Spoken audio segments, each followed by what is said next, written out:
자, 함께 은혜 받으실 하나님의 말씀은 고린도전서 15장 20절에서 26절, 58절 말씀 우리 한 목소리로 읽습니다. 시작. 그러나 이제 그리스도께서 죽은 자 가운데서 다시 살아나사 잠자는 자들의 첫 열매가 되셨도다. 사망이 한 사람으로 말미암았으니 죽은 자의 부활도 한 사람으로 말미암는도다. 아담 안에서 모든 사람이 죽은 것 같이 그리스도 안에서 모든 사람이 삶을 얻으리라. 그러나 각각 자기 차례대로 되리니 먼저는 첫 열매인 그리스도요, 다음에는 그가 강림하실 때에 그리스도에게 속한 자요, 그 후에는 마지막이니 그가 모든 통치와 모든 권세와 능력을 멸하시고 나라를 아버지 하나님께 바칠 때라. 그가 모든 원수를 그 발 아래에 둘 때까지 반드시 왕노릇 하시리니 맨 나중에 멸망받을 원수는 사망이니라. 그러므로 내 사랑하는 형제들아, 견실하며 흔들리지 말고 항상 주의 일에 더욱 힘쓰는 자들이 되라. 이는 너희 수고가 주 안에서 헛되지 않은 줄 알미라. 아멘. 주 예수 그리스도의 은혜와 평강이 여러분 모두에게 넘치기를 축복합니다. 자, 오늘은 부활, 헛되지 않은 소망, 이런 제목으로 함께 우리 부활절을 맞아서 여러분과 은혜를 나누도록 하겠습니다. 자, 성경에 핵심 교리가 있습니다. 몇 가지가 있는데, 동정녀 탄생, 예수 그리스도의 동정녀 탄생, 그리고 예수님의 십자가의 죽으심, 예수님의 부활하심, 승천하심, 그리고 재림입니다. 다시 오심. 그 중에 핵심 중에 핵심이 예수님의 부활하심이에요. 예. 부활이 없다면, 예수님도 십자가에 죽으셔서 부활이 없다면 그냥 우리랑 똑같은 죄인인 거예요. 그런데 죄 없으신 하나님이 아니심으로 부활하셨죠. 부활하셨기 때문에 승천하셨고 그분이 이 땅에 다시 오실 수 있는 겁니다. 이 부활은, 여러분 정말 부활을 믿습니까? 믿습니까? 확실히 믿으시죠? 이게 참, 인간의 이성으로 부활을 믿는다는 것은 이건 사실 이해할 수 없는 일입니다. 죽은 사람이 어떻게 살아납니까? 예. 지금 이 세상에서도 해결하지 못하는 문제가 죽음의 문제 아닙니까? 아무도 그건 해결할 수 없는 것이죠. 그래서 예수님의 이 부활은 정말 온 우주 역사상, 모든 인류 역사상, 지구의 역사상 최대의 사건이 바로 예수 그리스도의 부활입니다. 엄청난 사건이에요. 그래서 우리 기독교가 다른 종교랑 다른 점이 있다면 우리 기독교에는 부활이 있다는 거예요. 할렐루야. 다시 말하면 우리 기독교에는 생명이 있다는 것입니다. 그러니까 여러분 가만 보세요. 다른 불교라든지 이런 데는 이런 생명의 어떤 역동성이 없습니다. 자기를 비우고 그리고 이 속세를 떠나서 자기를 찾아가는 어떤 그런 내적인 그런 길을 가는 이런 것들이 종교거든요. 자기를 수양하고. 그러다 보니까 그 안에 어떤 그 생명력이 없어요. 그런데 우리 기독교를 보세요. 예수 믿는 사람들을 보세요. 얼마나 생명이 약동합니까? 활기차고 기쁨이 있고 주님을 찬송하고 감사가 넘치고. 할렐루야. 예, 왜 그럴까요? 바로 우리 안에 그 생명이 있기 때문에, 부활하신 예수 그리스도의 생명이 있기 때문에 그러한 삶을 살아갈 수 있다는 것입니다. 자, 그래서 오늘 이 본문 말씀 우리가 살펴보면서 저와 여러분이 부활의 소망에 대해서 나누고자 합니다. 여러분, 우리가 부활할 것을 정말 믿습니까? 아멘이시죠? 예, 정말 엄청난 믿음입니다. 이 시간에 성령께서 우리 가운데 임재하시고 예수 그리스도 안에서 정말 부활의 소망으로 충만한 시간 되시기를 주님의 이름으로 축원합니다. 자, 왜 부활이 헛되지 않을까요? 그 첫 번째는 예수 그리스도께서 우리의 첫 열매가 되셨기 때문입니다. 자, 우리 20절 말씀을 함께 읽습니다. 시작. 그러나 이제 그리스도께서 죽은 자 가운데서 다시 살아나사 잠자는 자들의 첫 열매가 되셨도다. 아멘.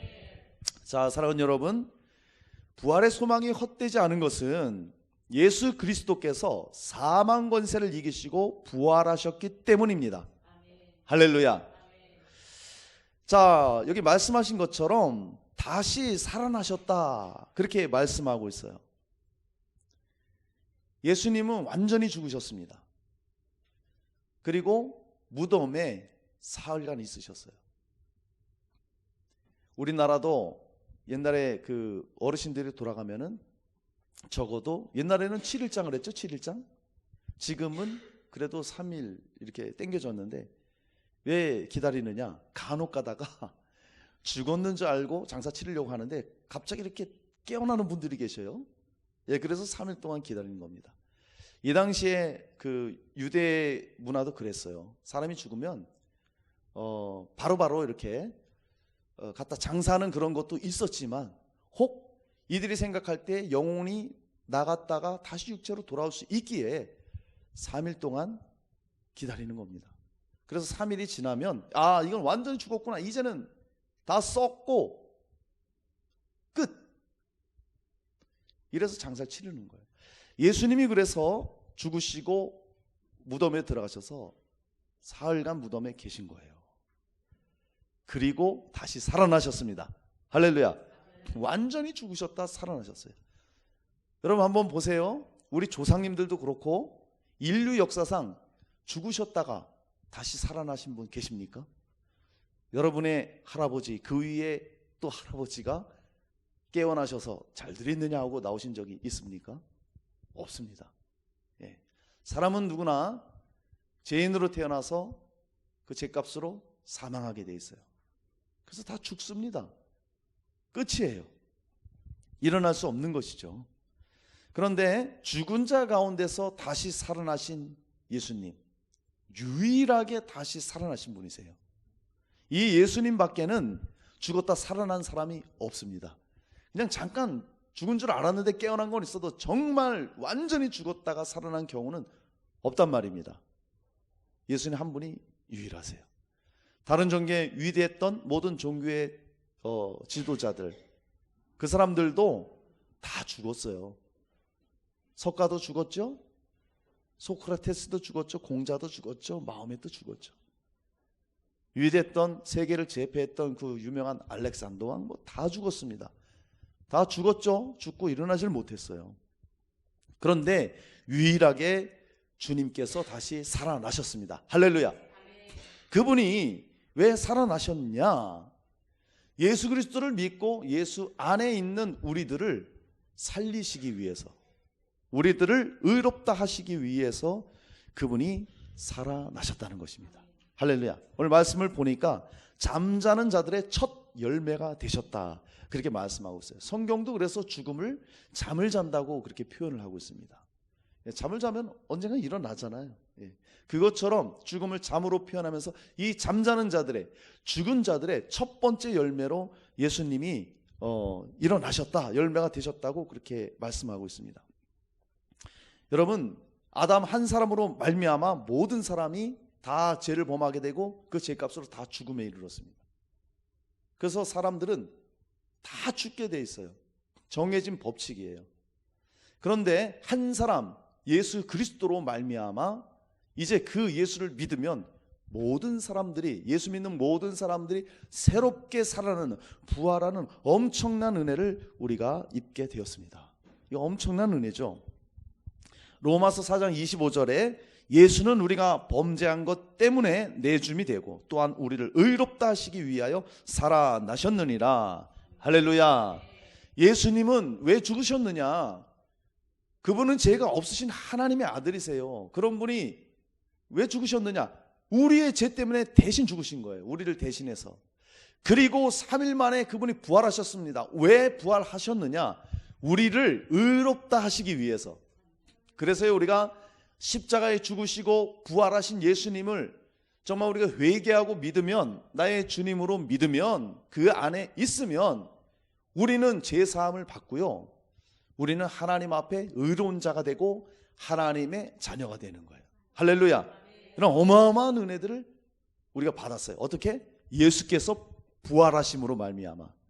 그러니까 이 부활은 어떤 사람들이 어떻게 사람이 죽었다 살아나느냐, 난 못 믿겠다. 있을 수 없다. 이렇게 얘기합니다. 그런데 부활은 우리에게 헛된 소망이 아니에요.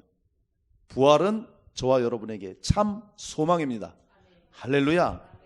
예수님께서도 직접 말씀하셨어요. 예수님이 부활하시고 그 엠마오로 내려가는 그 두 제자에게 나타나셨어요. 처음에 그들이 못 알아봤죠.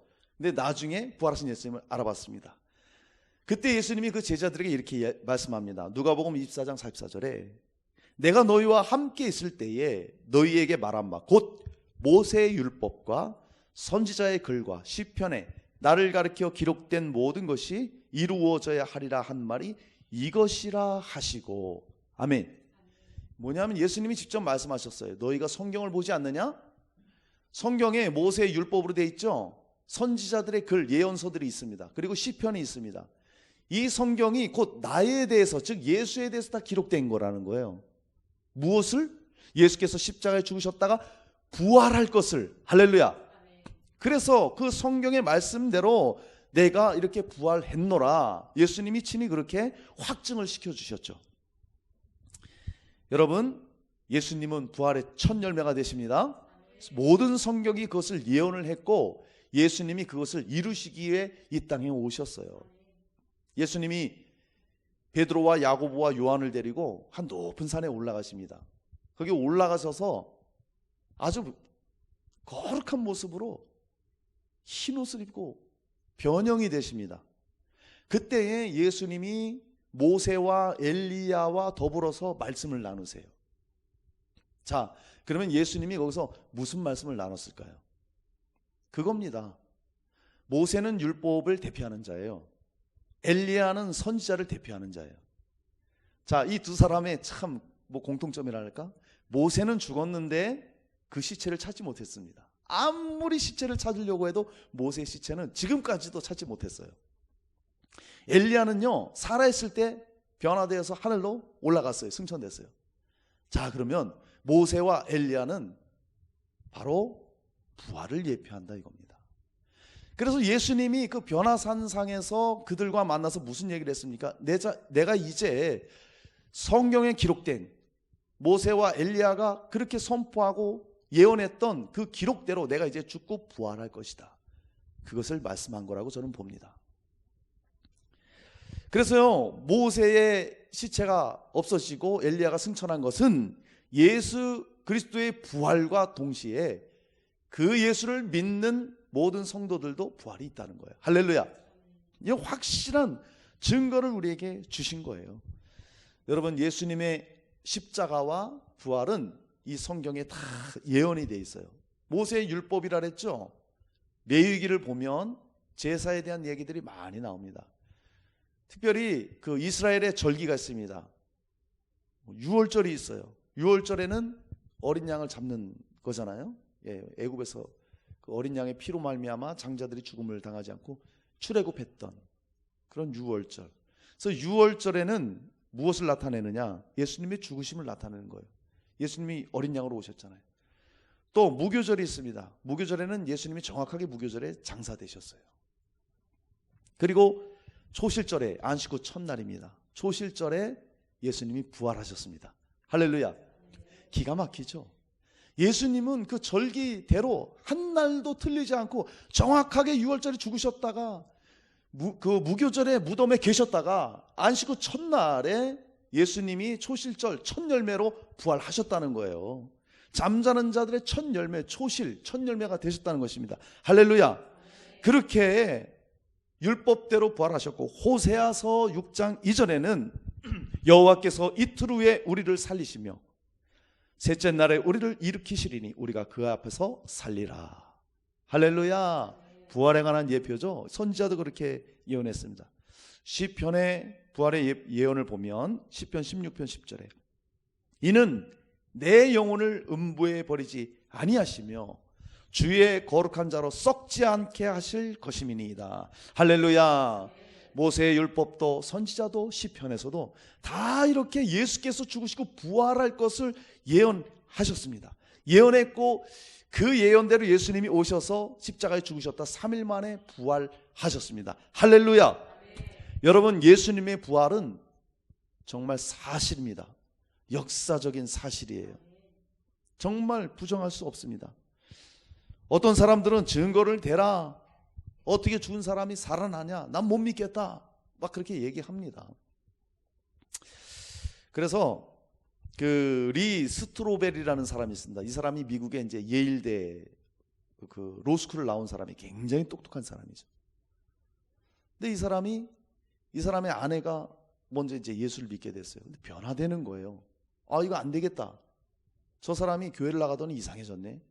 내가 이 예수에 대한, 부활에 대한 허구, 이 헛된 것임을 내가 밝혀내겠다. 그래갖고 이 사람이 부활이 헛된 것임을 밝히려고 연구를 합니다. 그래서 뭐 수많은 그 자료들을 다 찾아내는 거예요. 엄청나게 많은 방대한 자료들을 찾으면서 결단코 내가 이 부활이 헛된 것임을 드러내리라. 근데 이 사람이 그런 자료들을 찾으면서 연구하면 연구할수록 이것이 헛된 게 아니라 정말 이건 사실이구나. 그렇게 부활이 헛된 것임을, 거짓임을 드러내려고 했는데 연구하면 할수록 이건 헛된 게 아니라 사실이라는 게 나타나는 거예요. 그러니까 결국에는 그 사람이 나중에 그거 연구하다가 예수를 믿었어요. 예수를 믿고 목회자가 돼서 미국의 그 어디죠? 하여튼 유명한 교회, 윌로우 크릭 교회인가? 거기, 그다음에 새들백 교회에서 사역을 하다가 지금 기독교 변증가로 이렇게 활동을 하고 있어요. 여러분, 예수님을 어떤 사람도 못 믿겠다, 의심하는 사람은 그럼 한번 네가 확인해봐. 그러면 믿을 가능성이 있습니다. 이 사람도 그랬거든요. 여러분, 정말 예수님의 부활은 역사적인 사실입니다. 할렐루야. 예, 우리가 세종대왕 못 봤잖아요. 그러나 한국 사람이라면 세종대왕이 훈민정음을 창제한 것에 대해서 부정할 사람 아무도 없습니다. 그렇잖아요. 훈민정음은 세종대왕이 만들었어요. 우리가 봤어요? 못 봤잖아요. 근데 어떻게 믿을 수 있어요? 그것은 우리나라의 역사이기 때문에 부정할 수 없는 겁니다. 흔히들 많이 말하는 이순신 장군도 마찬가지예요. 이순신 장군이 얼마나 외적의 그 침입을 물리치고 그런 공을 세웠습니까? 우리가 이순신 장군 눈으로 봤습니까? 한 사람도 여기 계신 분 못 봤어요. 근데 믿잖아요. 왜요? 역사이기 때문에. 실제 있었던 우리나라의 역사이기 때문에. 그것과 마찬가지로 예수 그리스도께서 이 땅에 오셨다가 죽으시고 부활하신 것은 세계 역사에서도 인정하는 역사적인 사실입니다. 할렐루야. 그렇기 때문에 결코 그걸 부정할 수 없는 거예요. 예수님 자신도 자신이 부활할 것에 대한 말씀들을 많이 하셨어요. 요한복음 11장 25절에 예수님 말씀하시죠. 나는 부활이요 생명이니, 이렇게 말씀합니다. 누가 감히 내가 부활한다, 나는 생명이다 말할 사람 있습니까? 예수님은 그렇게 말씀하셨어요. 그리고 제자들에게 내가 이제 장로들과 대제사장들과 바리사인 서기관들에게 내가 고난을 받고 죽임을 당할 것이다. 그리고 내가 제3일에 살아날 거야. 제자들에게 그렇게 몇 번씩 말씀했어요. 그리고 그 말씀대로 정말로 예수님이 부활하셨죠. 그리고 서기관들 또 바리새인들이 찾아와서 예수님께 말합니다. 선생님, 우리에게 표적을 보여주세요. 그러면 내가 당신이 하나님의 아들인 것을 믿겠습니다.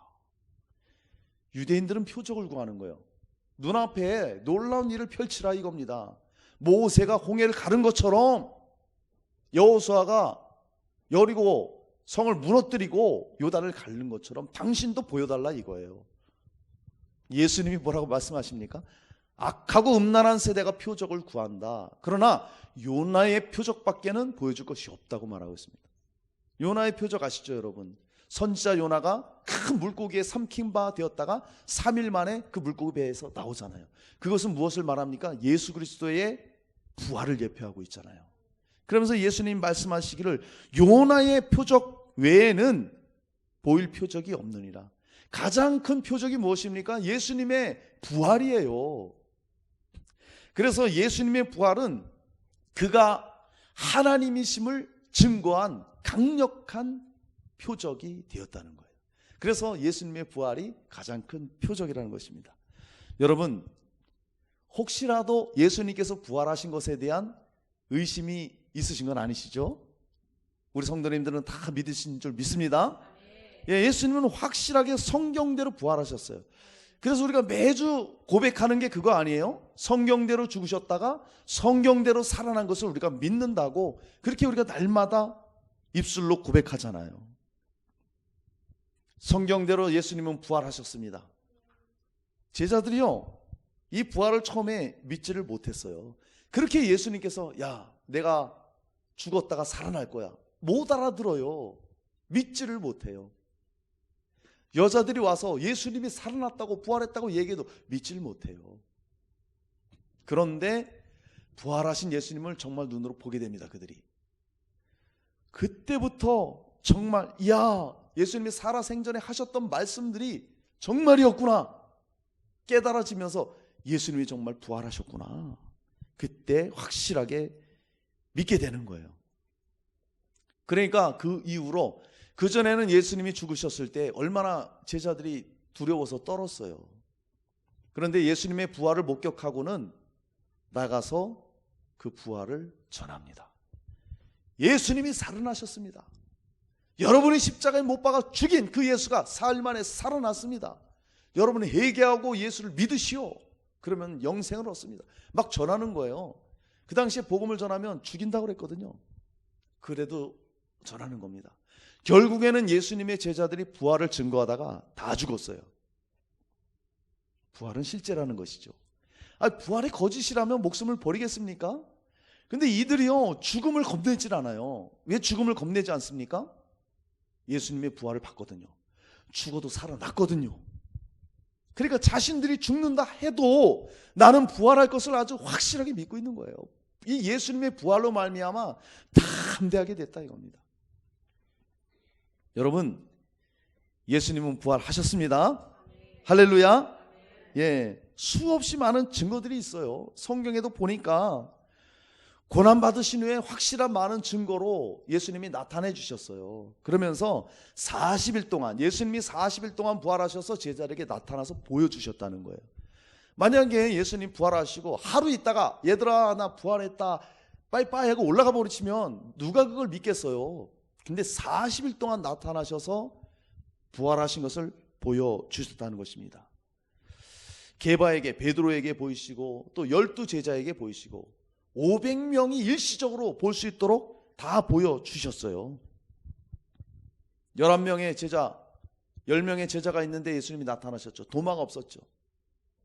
도마가 못 믿겠다고 하니까 도마가 있을 때 예수님이 또 한 번 나타나셨어요. 그랬더니 도마가 고백하잖아요. 나의 주 나의 하나님이십니다. 그 부활을 부정할 수 없는 거예요. 그리고 이 제자들은 그 부활의 증인으로 살다가 기꺼이 목숨을 버립니다. 왜요? 부활은 사실이기 때문에. 할렐루야. 그러니까 우리의 이 부활이, 예수 그리스도의 이 부활이 우리의 절대 소망이 되는 거예요. 여러분, 모든 사람의 절망이 무엇입니까? 죽음입니다. 사람이요, 삶을 살다 가면 어려운 일들이 많이 있어요. 낭망하는 일도 있고 절망하는 일들이 여러 가지 있을 수 있어요. 그런 일들은 어지간하면 이겨내요. 사람들이 어떻게든 견딘단 말입니다. 그런데 죽음이라는 절대 절망 앞에서는 그 누구도 그 절망을 이길 사람이 없습니다. 그렇잖아요? 아무리 정말 뛰어나고 아무리 성공했고 권세가 있고 능력이 있고 성공했던 돈이 있던 사람도 죽음에 직면해 보세요. 허무한 겁니다. 그 절망감 앞에서는 아무것도 할 수 없는 거예요. 모든 사람이 그래요. 죽음의 절망 앞에서는 절대 그것을 이겨낼 길이 없는 것입니다. 표현이 다를 뿐이죠. 어떤 사람은 죽음은 끝이지 하고 죽지만 그 내면에는 죽음의 두려움을 떨칠 수가 없는 거예요. 그 절망만큼은. 그런데 그 죽음의 절망을 깨뜨리신 분이 예수님이십니다. 할렐루야. 죽음을 이기셨어요. 사망을 이기셨어요. 죽음 가운데 있을 수 없어요. 예수님은. 할렐루야. 그는 하나님의 아들이십니다. 그러니까 부활하신 거예요. 할렐루야. 그러니까 예수님의 부활이 우리에게 복된 소식, 부활의 복음이 되는 것입니다. 아멘. 에베소서 2장 5절 6절에 보니까 허물로 죽은 우리를 그리스도와 함께 살리셨고 너희는 은혜로 구원을 받은 것이라. 또 함께 일으키사 그리스도 예수 안에서 함께 하늘에 앉히시니. 할렐루야. 우리가 예수를 믿으면 예수님과 함께 죽은 거예요. 그래서 우리의 옛사람, 죄된 사람은 죽은 겁니다. 그리고 함께 일으켰다. 예수님이 부활하실 때 저와 여러분도 함께 일어난 것입니다. 할렐루야. 그리고요, 함께 앉혔다고 말하고 있습니다. 근데 우리가 지금 하나님 우편에 예수님과 함께 앉아있지는 않잖아요. 그런데 유대인들은 확실하게 미래에 될 일을 과거형으로 표시한다 이겁니다. 표한다 이거예요. 이미 거기 앉아있다고 그렇게 표현하고 있어요. 여러분, 우리는요, 예수님이 부활할 때 우리도 함께 부활한 거예요. 할렐루야. 그래서 예수 믿으면 우리 옛사람은 죽고 예수님이 우리 안에 거하시는 거예요. 부활의 생명이신 그분이 우리 안에 계시기 때문에 우리 안에 있는 생명도 부활의 생명이란 말입니다. 할렐루야. 이게 우리의 복된 소식이요, 진정한 소망입니다. 그래서 사도 바울이 만약에 죽은 자가 살아나는 것이 없다면, 만약에 부활이 없다면 그리스도도 다시 살지 못했고 우리가 지금 전파하는 것도, 우리가 믿고 있는 것도 다 헛것이라고 얘기합니다. 그러면서 바울이 말하죠. 만약에 부활이 없다면, 다시 사는 것이 없다면 이 세상에서 우리가 가장 불쌍한 사람이라 그렇게 얘기합니다. 아니, 그러지 않겠어요? 가만 생각해 보세요, 여러분. 예수님이 부활이 없다면, 우리의 부활이 없다면 우리에 나와서 왜 예배를 드립니까? 왜 여기에서 수고를 하고 우리의 삶을 드리고 우리가 왜 그렇게 하는 거예요? 부활이 없다면 아무 소용없어요. 부활이 있기 때문에 우리가 몸된 교회를 위해 수고를 하고 주를 위해 살아갈 수가 있고 복음을 위해 살아갈 수 있는 거예요. 할렐루야. 여러분, 우리의 부활의 소망은 절대 헛되지 않습니다. 왜? 예수 그리스도께서 사망 권세 이기시고 부활하셨기 때문입니다. 할렐루야. 사랑하는 여러분이요, 부활의 첫 열매가 되어주셔서 우리에게 참된 소망이 되어주신 그 주님께 감사하며 찬송하시는 저와 여러분 되시기를 주님의 이름으로 축원합니다. 아멘. 자, 부활이 헛되지 않은 소망이 됨은 두 번째입니다. 그리스도께 속한 자의 부활이 있기 때문에 그렇습니다. 자, 23절 읽습니다. 시작. 그러나 각각 자기 차례대로 되리니 먼저는 첫 열매인 그리스도요, 다음에는 그가 강림하실 때에 그리스도에게 속한 자요. 아멘. 자, 여러분, 부활의 소망이 헛되지 않은 것은 예수 그리스도께서 다시 오실 때에 우리가 부활하기 때문입니다. 할렐루야. 여러분, 주님이 이 땅에 다시 오십니다. 그때 우리가 부활하는 거예요. 할렐루야. 이 부활에도 순서가 있어요. 오늘 읽은 말씀처럼 차례대로 된다고 말하잖아요. 첫 열매로 예수 그리스도께서 부활하셨습니다. 그 다음에는 누구죠? 그리스도에게 속한 자. 그 다음은 마지막 심판의 부활이 있다고 말씀하고 있습니다. 자, 22절에 보니까 아담 안에서 모든 사람이 죽은 것 같이 그리스도 안에서 모든 사람이 삶을 얻으리라.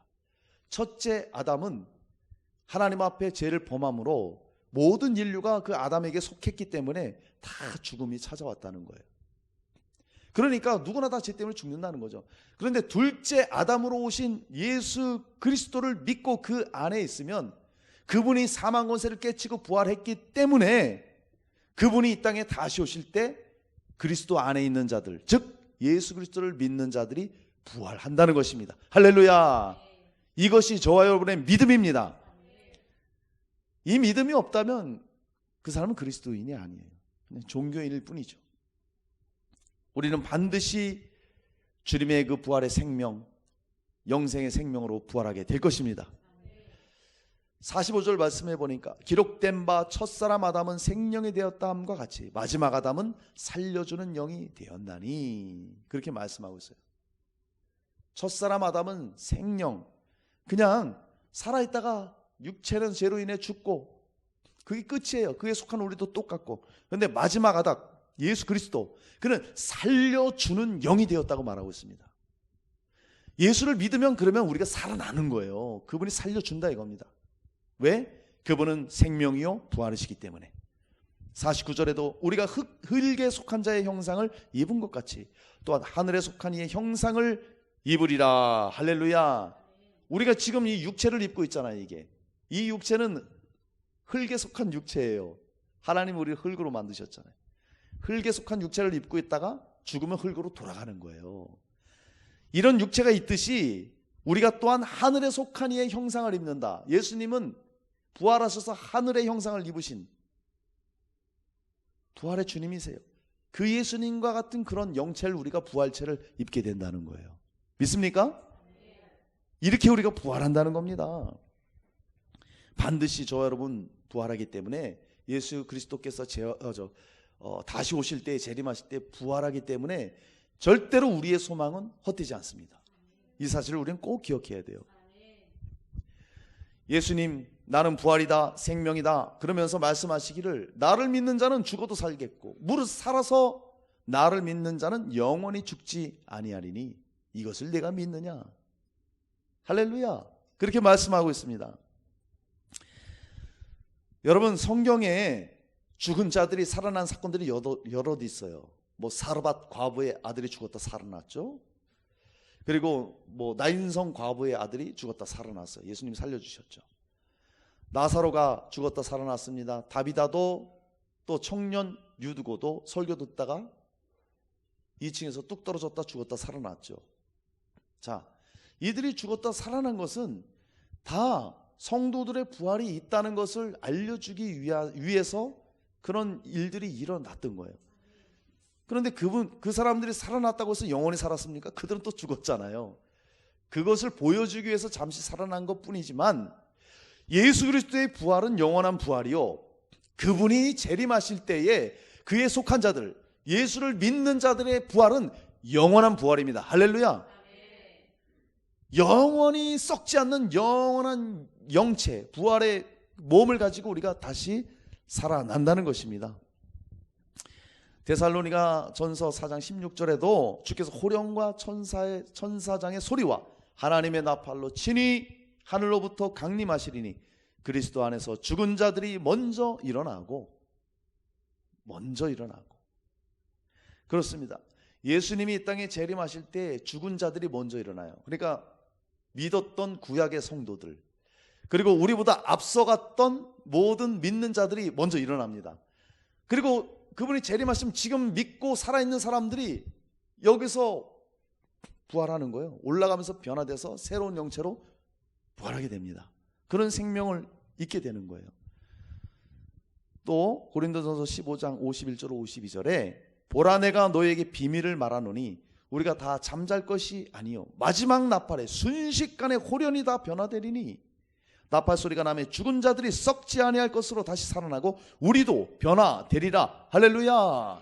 죽은 자들도 썩지 않을 것으로 새로운 몸을 입고 변화되고 이 땅에 살고 있던 성도들도 예수 그리스도 오실 때에 새롭게 썩지 않을 것으로 변화돼서 공중에서 주님을 만난다 이겁니다. 할렐루야.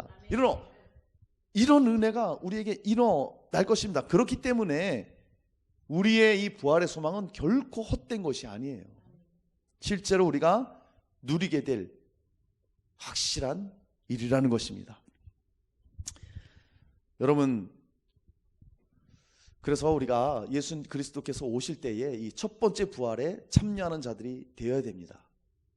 첫째 부활이 있고요, 마지막 부활이 있다 그랬잖아요. 두 번째 부활이 있습니다. 이 두 번째 부활에 참여하게 되면 큰일 나는 거예요. 첫 번째 부활에 참여해야 됩니다. 첫 번째 부활이 무엇이냐? 예수님께서 다시 오실 때에 죽은 자들이 먼저 일어나고 이 땅에 산 자들 일어나는 이 사람들이 첫째 부활에 참여하는 자들이에요. 자, 예수님이 재림하실 때에 바로 마지막 심판이 이루어지고 영원한 천국으로 확 들어가는 게 아니에요.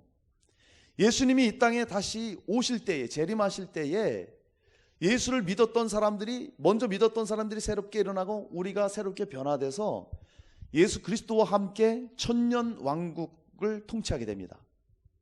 다시 다스리게 되는 거예요. 그때 믿지 않았던 자들은 음부에 갇혀 있게 되는 거예요. 그리고 천년 왕국이 지나고 나면 그때 두 번째 부활이 있어요. 마지막 심판의 부활이에요. 그때 그들이 심판의 부활로 나와서 믿지 않은 것에 대한 심판을 받게 되는 것입니다. 그래서요, 저와 여러분은 예수님 믿기 때문에, 예수 그리스도께 속해 있기 때문에, 예수님 안에 있기 때문에 첫째 부활에 참여할 수 있는 것입니다. 할렐루야. 이 얼마나 우리의 소망이 커요? 엄청난 일이죠. 누가 첫째 부활에 참여하게 됩니까? 예수 그리스도 안에 있는 사람, 즉 회개하고 예수님이 십자가에 죽으셨다가 부활한 것을 믿고 그분을 주인으로 모시고 그분의 말씀대로 살아가는 사람, 그래서 몸된 교회를 위해 수고하고 주님의 일들을 행하는 사람, 이런 사람들이 첫째 부활에 참여하고, 또 계시록 말씀에 보니까 말씀을 인해서 목배임을 받은 자들이 첫째 부활에 참여한다. 짐승과 우상에게 경배하지 않은 자들, 이마와 손에 표를 받지 않은 자들이 그리스도와 더불어 1000년 동안 왕노릇하리라. 할렐루야. 이런 사람이 첫째 부활에 들어가게 된다는 것입니다. 그래서요, 우리가 예수님의 재림을 고대하는 거예요. 그때 우리가 부활하거든요. 그러니까 이 땅에서의 삶을 견딜 수 있고, 이 땅에서 어려움도 참아낼 수가 있고, 우리가 인내할 수 있는 거예요. 왜? 우리는 변화되고 부활되고 영원한 그 나라에 참여할 수 있기 때문에. 여러분께서 만약에 앞에는 맑은 시냇물이 흐르고 뒤에는 아름다운 산이 다 둘러쳐 있고 주위에는 꽃이 만발한 그런 곳에 지금 집을 짓고 있어요. 한 100평 정도, 더 할 거예요. 한 200평 정도 집을 짓고 있습니다. 그러면 여러분들의 모든 관심은 어디에 가 있을까요? 그 집을 향해 있을 겁니다. 야, 그 집 지어지는 것, 그리고 그곳에 빨리 이사갈 그날을 기다리면서 살게 되는 거예요. 그러면 그 집을 짓고 있을 때 지금 내가 월세를 살고 있어, 또 전셋집에 있어, 좀 불편해. 그렇다고 해서 아우 이놈의 집구석에서 내가 사는 거 왜 이렇게 불편해? 막 불평하고 이럴 수 있을까요? 그러지 않는다는 거예요. 왜? 새롭게 지금 지어지는 집이 있기 때문에, 거기에 대한 소망이 너무 분명하기 때문에 그런 불편함을 느낄 겨를이 없다는 거예요. 그것처럼 우리가 예수 그리스도께 속해 있고 우리가 부활한다는 사실을 믿고 있기 때문에 이 땅에서의 삶이 어려움도 있을 수 있고 힘들 수도 있어요.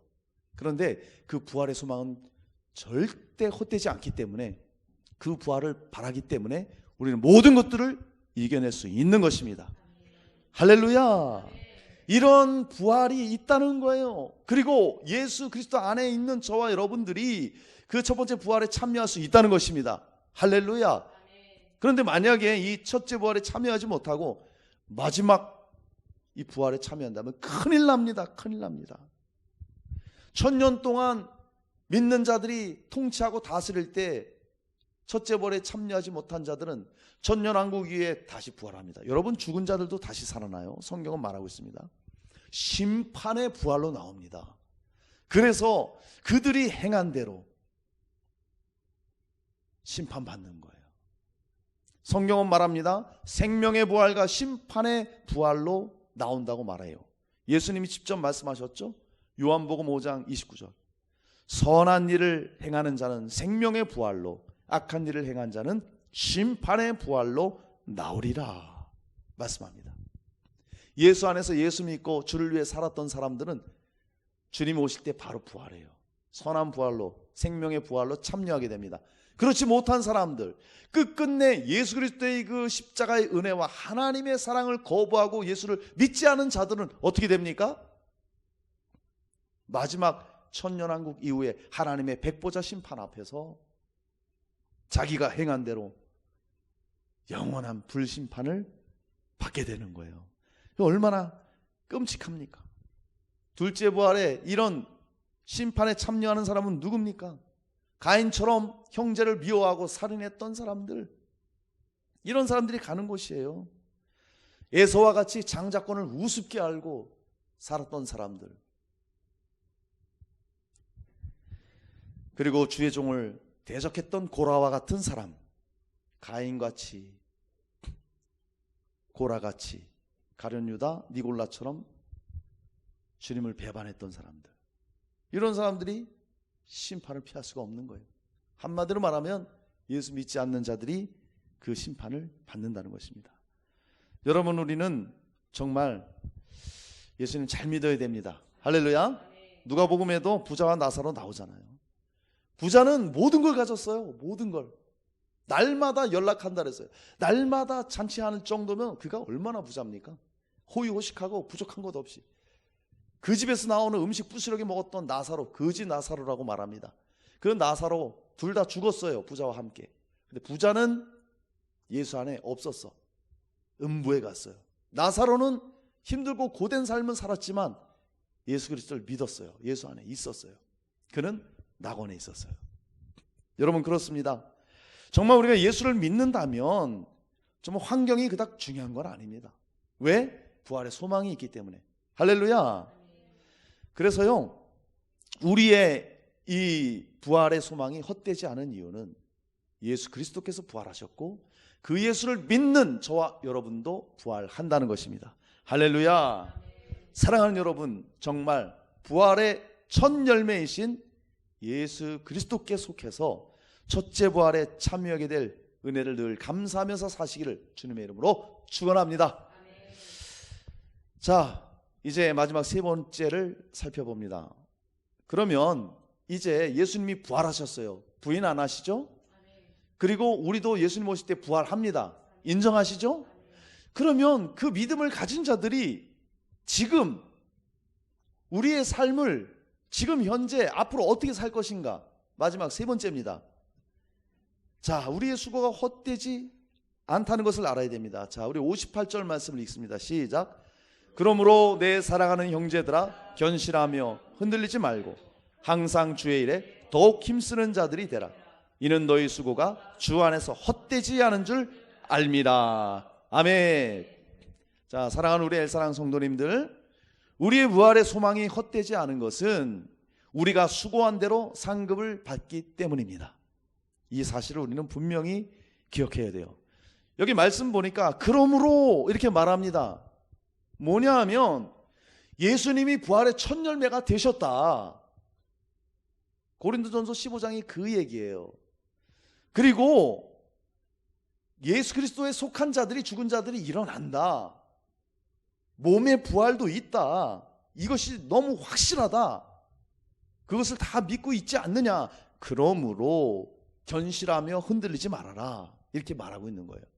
그 믿음 위에 흔들리지 말고 견고하게 서서 부활의 소망으로 살아가야 된다는 것입니다. 할렐루야. 우리의 삶이 그렇습니다. 예수님이 부활한 것도 우리는 분명히 인정을 하고 믿고 있습니다. 우리가 부활할 것도 우리가 소망하고 있어요.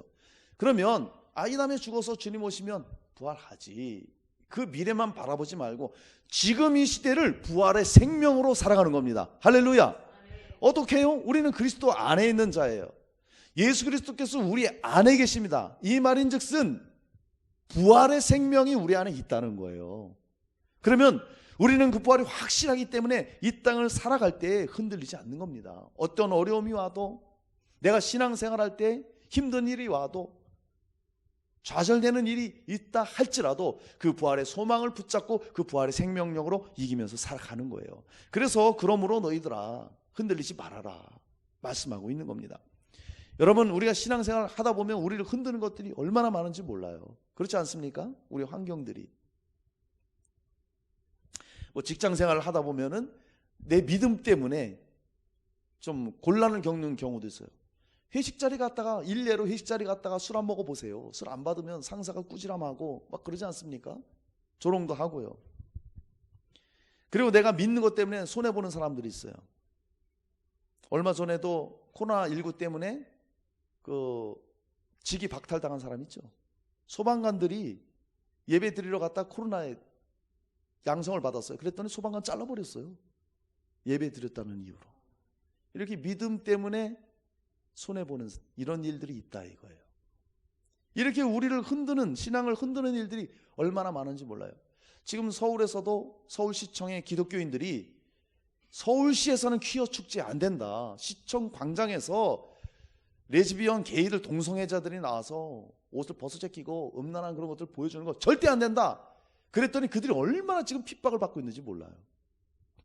우리의 신앙 흔든다 이겁니다. 그럼에도 너희들 흔들리지 말아라. 견고하라. 왜 그렇게 말합니까? 우리는 부활의 소망이 있기 때문에. 할렐루야. 부활의 생명이 있기 때문에 흔들리지 말고 그 믿음 지켜나가라 이겁니다. 이 시대에 여러분 신앙을 보세요. 자유주의 신학이 얼마나 우리를 흔들고 있습니까?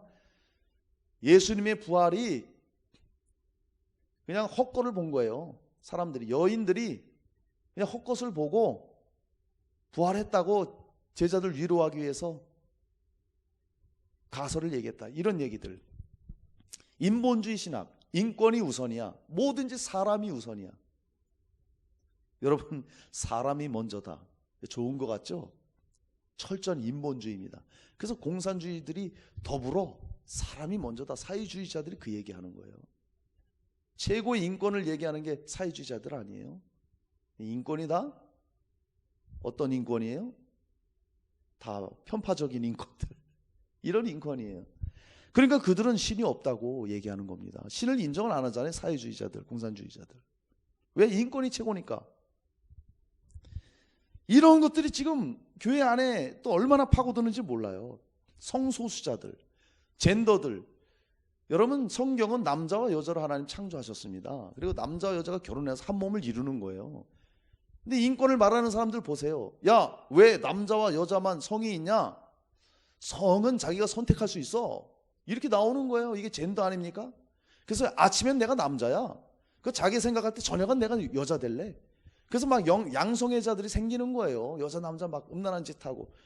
자기 마음의 인권이에요. 젠더들 성을 자기가 결정할 수 있다는 거예요. 난 여자 될래? 그럼 자기 여자 되는 거예요. 이런 일들이, 동성애를 옹호하는 일들이 교회 안에서도 지금 이걸 따라가는 사람들이 있어요. 유명한 신학자가, 지금 현존에 있는 우리나라 유명한 신학자가 난 동성애자들을 죄라고 하지 않습니다. 이렇게 얘기해요. 어떤 정신 나간 목사는 동성애자들 편에 서서 퀴어 축제에 나가서 그들을 축도해주고 그들 편에 섭니다. 이런 일들이 지금 일어나요. 우리의 신앙을 이렇게 흔드는 것들이 얼마나 많은지 몰라요. 종교통합주의, 혼합주의들 막 섞인다 이겁니다. 가톨릭도 우리랑 같은 형제다. 그리고 신앙 직제를 만드는 거예요. 야, 가톨릭의 신부, 우리도 신부야. 신앙 일치, 직제되면 그들의 신부, 우리 목사가 신부가 되는 거예요. 그들의 신앙이 우리의 신앙이 되는 거예요. 이런 일들이 막 일어납니다. 이렇게 지금 막 우리를 흔들고 지금 살아가는 지금 이 시대, 코로나로 인해서 여러분 어느 때보다 우리는 불안한 시대를 살고요, 불편함을 겪고 경제적으로도 얼마나 많은 사람들이 힘들어하고 있습니까? 미래에 대한 기대보다도 미래에 대한 걱정이 훨씬 많은 지금 이런 시대를 우리가 살아가고 있어요. 그러다 보니까 교회에 모이기 힘들죠. 또 전도하기도 점점 힘들어지죠. 이런 시대를 살고 있어요. 그럼에도 불구하고 견고하며 흔들리지 말아라. 할렐루야. 왜 그럴까요? 예수 그리스도께서 부활하셨고 그분이 살아 계시고 그분이 나와 함께 하시고 그분이 다시 오실 때 우리는 부활하는 겁니다. 할렐루야. 그러니까 우리가 그런 신앙을 흔드는 여러 가지 일을 겪고 어려움을 겪고 힘든 일이 있고 그럴지라도 그 예수 그리스도 안에 있으면 우리는 반드시 부활하게 된다는 것입니다. 그 소망으로 살아가라는 거예요. 할렐루야. 여러분, 그래서 우리의 이 부활의 소망은 절대 헛되지 않다는 거예요. 반드시 우리가 겪게 될 것이고 주를 위해서 수고한 대로 우리는 상을 받게 될 것입니다. 이것을 우리가 믿고 살아가는 거예요. 그러니까 너희들 흔들리지 마. 견고해야 돼. 그러면서 권면하기를 항상 주의 일에 힘쓰라 말합니다. 그렇게 말하고 있잖아요. 여러분, 그렇기 때문에 우리는 우리를 흔드는 이런 저런 일이 있다 할지라도 우리는 견고하게 서서 부활의 생명으로 그 신앙 위에서 항상 주의 일에 힘써야 된다는 거예요. 할렐루야. 그러면 여러분, 주의 일에 힘쓰는 것이 무엇입니까? 주님의 일이 무엇이냐 이거예요. 요한복음 6장 28절 29절에 보면은 제자들이 물어요. 우리가 어떻게 하여야 하나님의 일을 하오리까? 제자들이 묻습니다. 예수님이 대답하시기를 하나님께서 보내신 일을 믿는 것이 하나님의 일이니라 이렇게 말씀하세요. 자, 하나님의 일이 뭐예요? 하나님의 보내신 일을 믿는 거예요. 다시 말하면 예수 그리스도께서 하나님의 아들로 오셔서 십자가에 피 흘려 죽으시고 그분이 3일 만에 부활하셔서 지금 하나님 우편에 앉아 계시고 그분이 우리와 함께 하시며 우리의 삶을 주관하시고 우리의 삶을 인도해 주고 그분을 더 알아가는 것, 그 예수 그리스도를 인격적으로 더 알아가는 것, 이게 하나님의 일이에요. 할렐루야. 그 일을 하는 거예요. 그리고 그리스도를 닮아가면서 자라가는 것, 성장해 나가는 것입니다. 에베소서 4장 13절, 우리가 다 하나님의 아들을 믿는 것과 아는 일에 하나가 되어 온전한 사람을 이루어 그리스도의 장성한 분량이 충만한 데까지 이르니. 이제 예수를 믿었다면 우리는 새로운 생명으로 태어난 사람들이에요. 응애하고 태어난 갓난아이가 엄마의 젖을 먹고 이유식 먹고 밥을 먹어야 쑥쑥쑥 자라듯이 우리도 그리스도를 믿고 거듭났으면, 부활의 생명으로 새롭게 태어났으면 그리스도 하나님의 양식인 말씀을 우리가 받아먹고 그리스도께서 가신 길을 우리가 바라보며 그대로 성장해 나가는 거예요. 할렐루야. 그게 하나님의 일이에요. 그리고 육신의 일을 따르지 않고 성령의 일을 따르는 자가 하나님의 일을 하는 사람입니다. 로마서 8장 5절에서 6절에 보면 육신을 따르는 자는 육신의 일을, 영을 따르는 자는 영의 일을 생각하나니 육신의 생각은 사망이요 영의 생각은 생명과 평안이니라. 할렐루야. 영의 생각은 뭐예요? 성령의 생각이에요. 그러니까 성령의 생각을 가지고 사는 사람들이 하나님의 일을 하는 것입니다. 여러분, 육신의 생각은 성경에서도 분명히 얘기하고 있어요. 육신의 생각은 갈라디아서 5장에 육체의 일은 분명하다 말합니다. 그러면서 말하기를 음행과 더러운 것과 호색과 우상 숭배와 주술과 원수 맺는 것과 분쟁과 시기와 분냄과 당지는 것과 분열함과 이단과 투기와 술 취함과 방탕함과. 자, 보세요. 예수 그리스도를 믿지 않고 예수 그리스도 밖에 있는 사람들의 삶을 가만히 보세요. 다 그겁니다. 음란함과 방탕함과 시기하고 분열하고 싸우고 술 취하고 방탕하고 다 그런 삶 살지 않아요? 육체의 일은 다 그렇다 이겁니다. 그건 하나님의 일이 아니에요. 그런데 반대로 영의 일은 무엇입니까? 영의 일은, 성령의 일은요, 사랑하고요, 희락과 화평, 오래 참고 자비를 베풀어주고 양선을 베풀고 충성하게 되고 또 온유함과 절제하는 삶. 성령을 따르면 그런 삶을 살게 되는 거예요. 할렐루야. 이것이 하나님의 일이에요. 일. 그리고 또 무엇을 해야 되느냐? 하나님의 일로서 너희 수고가 주 안에서 헛되지 않다고 지금 말하고 있잖아요.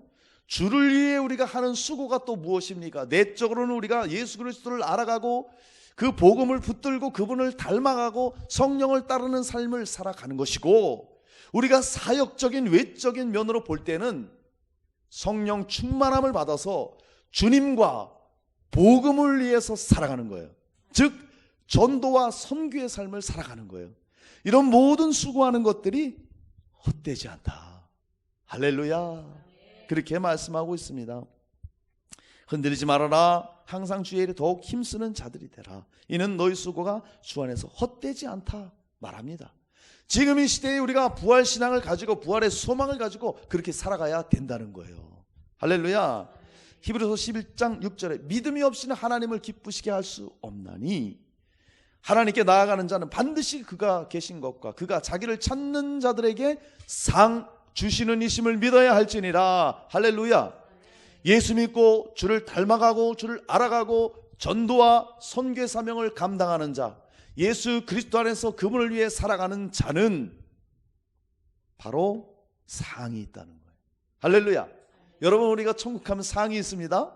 지금 이 시대 부활의 생명을 어떻게 살아가느냐, 각자의 삶의 그 분량대로 상이 다 있다는 거예요. 이것을 우리에게 약속해 주셨습니다. 성도들이 받을 면류관과 상급이 있다는 것을 성경도 말하고 있어요. 면류관, 의의 면류관이 있다고 디모데후서 4장 7절 8절에 바울이 말하잖아요. 난 선한 싸움 다 싸웠어. 달려갈 길 마쳤어. 후에 나를 위해 의의 면류관이 있다. 그렇게 말하고 있습니다. 그 다음에 영광의 면류관이 있습니다. 베드로 사도가 말합니다. 맡겨진 양머리들을 잘 목양한 목회자들에게 이런 영광의 면류관이 있다고 말하고 있습니다. 베드로전서 5장 4절에 그리하면 목자장이 나타나실 때, 예수님이 오실 때 시들지 아니하는 영광의 관을 준다고 약속합니다. 그 다음에 썩지 않는 면류관이 있어요. 이 땅에서 부활의 생명으로 살아가고 육체를 따라가지 않고 성령을 따르는 자들에게, 최후 승리를 바라는 자들에게 썩지 않는 면류관을 준다. 고린도전서 9장 25절에 말하고, 자랑의 면류관이 있습니다. 이 땅에 살아가면서 복음의 씨앗을 뿌리면서 전도와 선교의 사명을 감당하는 자들에게 자랑의 면류관을 준다고 데살로니가전서 2장 19절에 말씀하고 있고요. 그 다음에 생명의 면류관을 준다고 계시록 2장 10절에 말합니다. 이 사람들은 고난과 시험을 참고 견뎌낸 자들에게 생명의 면류관을 준다고 말씀하고 있어요. 할렐루야. 이런 면류관을 받기 위해서 우리는 달려가야 되는 것입니다. 상급이 있어요. 마태복음에 의를 위하여 박해를 받는 자 복이 있다. 천국이 그들의 것입니다. 나로 인하여 너희들이 욕을 먹는 자 복이 있다 말씀하고 있습니다. 여러분, 정말 주님을 위해 박해를 받으면 복이 있습니다. 우상에게 경배하지 않는 이런 사람들, 우리 한국은 제사 때문에 얼마나 핍박을 많이 받아요. 우리는 그렇지 않지만 지금 얼마나 제사로 핍박받습니까? 그것에 경배하지 않는 자, 불의와 타협하기를 거부하는 자들, 우린 정직해야 되니까요. 복음을 전하다가 사람들한테 조롱을 듣고, 이런 사람들, 믿음을 지키기 위해서 자기 유익을 포기하는 사람들, 직장에서 잘리기도 하잖아요. 이런 사람들이 상을 받는다. 할렐루야. 그 다음에 마태복음 10장 41절에 선지자의 이름으로 선지자를 영접하는 자 선지자의 상을 받고, 의인의 이름으로 의인을 영접하는 자 의인의 상을 받는데요. 선지자들, 예를 들자면 주의 종이 목회 사역을 하는데 같이 옆에서 도와요. 같이 기도해주고 참여하면 목회자의 상을 여러분도 받는다는 거예요. 똑같이 의인을 위해서 수고하면 의인의 상을 똑같이 준다고 말씀하고 있습니다. 그래서 히브리서 10장 32절 35절에 이렇게 말씀합니다. 전날에 너희가 빛을 받은 후에 고난의 큰 싸움을 견디어 낸 것을 생각하라. 그러므로 너희 담대함을 버리지 말라. 이것이 큰 상을 얻게 하느니라. 고난의 큰 싸움을 담대히 견뎌내 이기면 상급이 우리에게 주어진다는 것입니다.